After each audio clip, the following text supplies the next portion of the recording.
bạn nhỏ thân yêu, hôm nay chị có một ngôi nhà của mèo Kitty nè, chúng ta sẽ cùng tham quan ở bên trong nha. Bên trong có phòng khách nè, phòng ngủ nè, phòng tắm nè và cả phòng ăn nữa nè. Sau khi thức dậy thì Kitty sẽ vào phòng ăn và ra phòng khách ngồi nghỉ. Kitty cần phải đi tắm nhưng mà không có quần áo thì chị sẽ giúp Kitty vẽ ra những bộ quần áo thật là đẹp nha.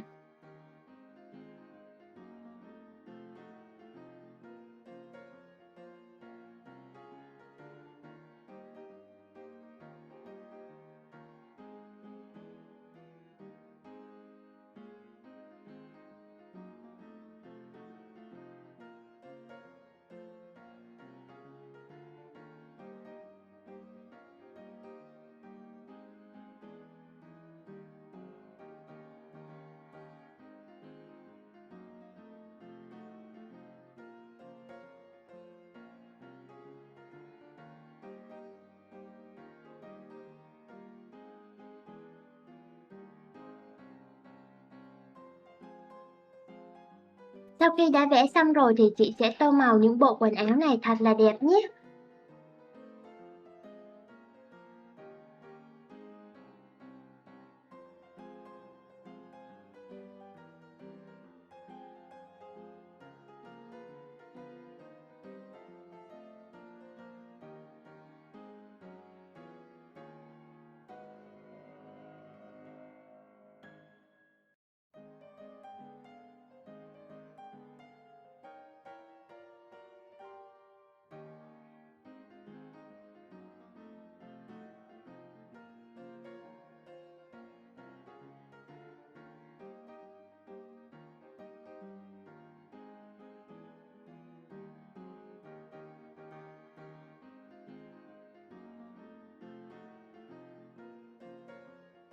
Chị sẽ chọn cho Kitty một cái đầm thật là xinh xắn nha. Và bây giờ Kitty sẽ đi tắm nè.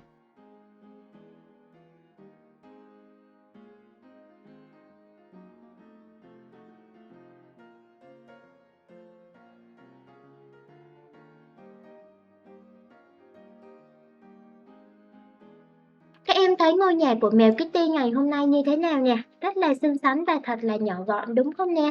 Hẹn gặp các em ở video tiếp theo nha.